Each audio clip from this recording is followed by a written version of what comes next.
Well, it's been over 10 years since Sashin Kambadkone at Great Ormond Street said that RVOTs are greater than 22 millimeters were not available for percutaneous valve implantation.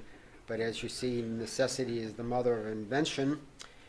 And with the advent of the XT and subsequently Sapien 3, there's been a wealth of literature on the use of these large valves in native outflow tracts. However, it's not applicable to a large proportion of our patient population.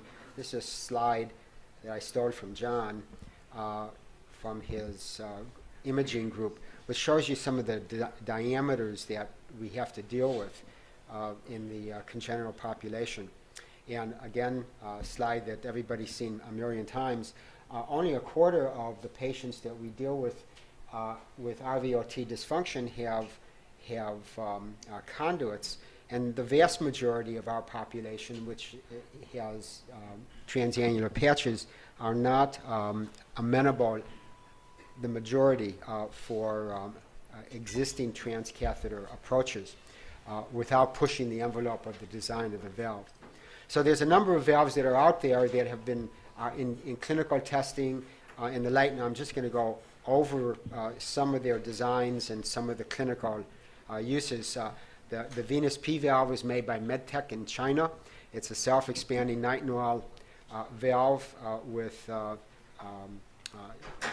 this is the pulmonary end, this is the RV end of the valve, and you can see the appearance at the two inlets and outlets. Depending on the valve diameter, it goes into a delivery system that's 14 to 22 French, and it's crimped not too dissimilar to the core valve under cold water because it's a nitinol design. It has a flared outflow. There are radio-opaque markers which help in its, you identifying its location fluoroscopically, and there's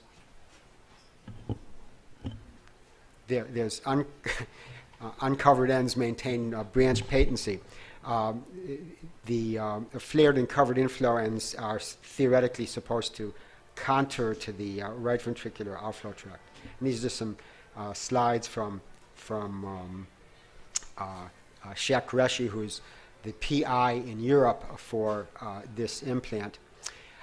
It comes in a million different sizes based on the diameter of the outflow. So the concept of this valve is that it fills up the outflow tract as opposed to some of the other valves which we'll be talking about, which expand within the outflow tract and are held in place. So your valve is actually the diameter here.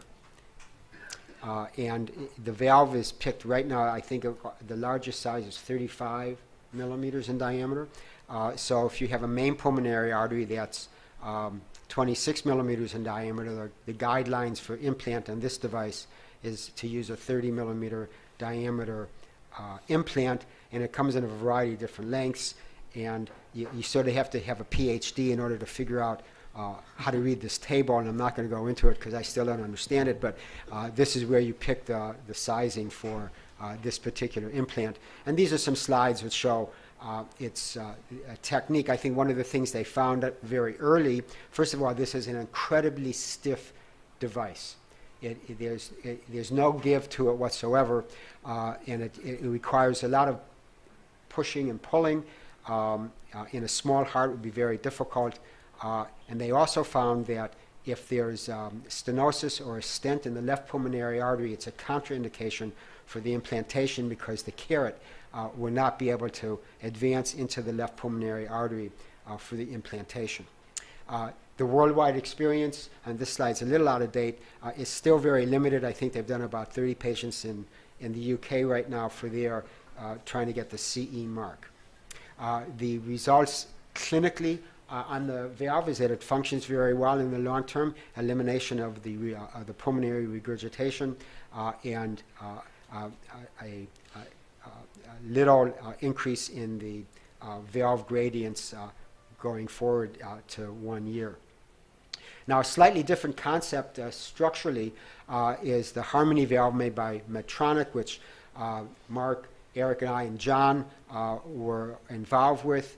And John is the national PI.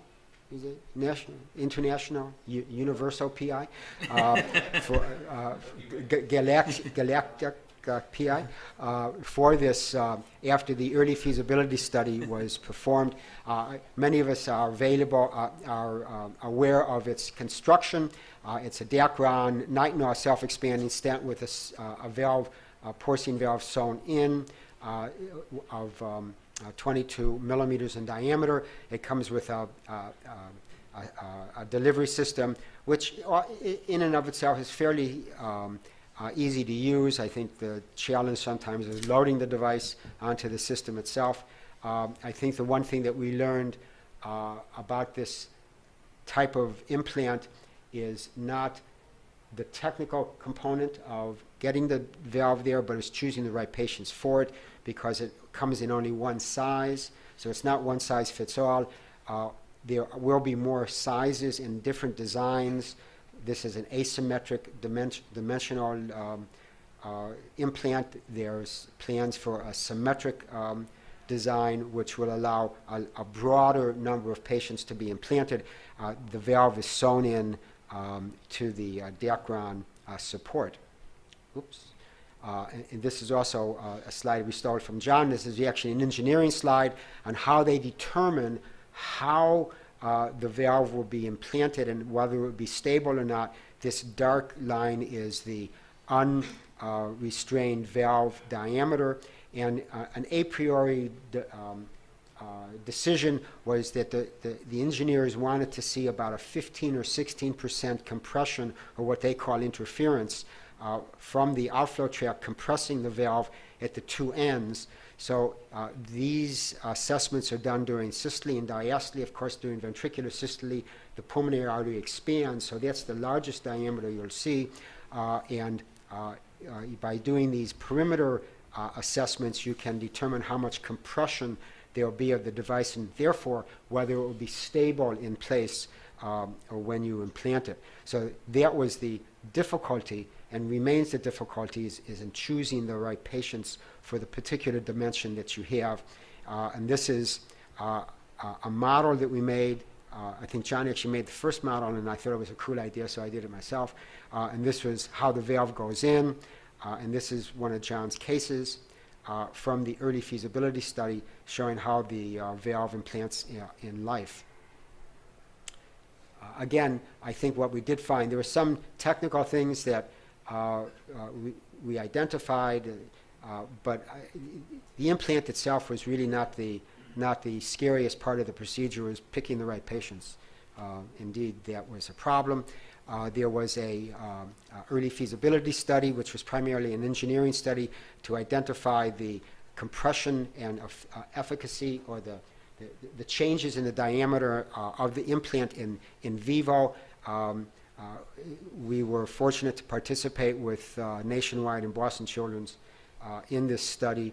The data was presented last TCT, and the objectives were to look at the conformability of the device in the outflow tract and how it was affected by the changes in the ventricular dimension.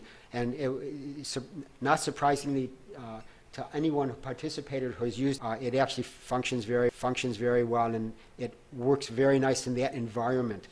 It's a very soft valve, and the 1-year follow-up has been very gratifying, with a significant reduction in the degree of pulmonary regurgitation and a very minimal change in the outflow tract gradient with this device. There are some other devices out there. You might see that their designs are very similar. Don't ask me how they came up with these new designs, but they certainly look like other designs you might have seen. This is a design called the Med Zenith PT valve stent. Self-expanding nitinol, porcine, comes in a variety of dimensions, 5 frame dimensions to accommodate different sizes.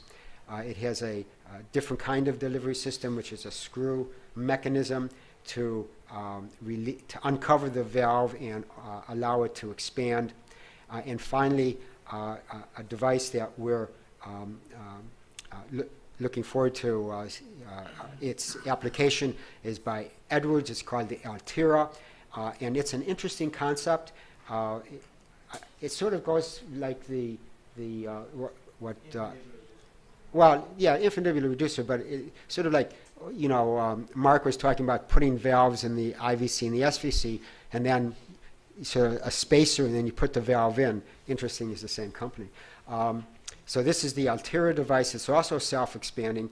The nice issues about this device is that its dimension is 44 millimeters. So this is 44 to here and here, and the engineers are looking at 38 millimeter outflow tract. So that really expands the number of patients that can be used or have this technique applied. And what it is that you put the spacer in, you put this covered stent in, and then you implant a Sapien 3 inside it. So what you end up with is a 29 millimeter valve inside this right ventricular outflow tract. The question that we still have to answer is whether you do it all at the same sitting, or you put the valve in, you put the stent in, and you come back in a few months and you put the valve in after the fact, which I have to say in Europe is the general approach for the large outflow tracts. So they tend to put the stents in the large outflow tracts, and they come back 2 or 3 months later and put the Sapien in. So there's a number of various designs to address these dynamic and contorted anatomies. All tested implants appear fairly effective, but there's no single devices yet that can address all anatomies. So with that, thank you very much.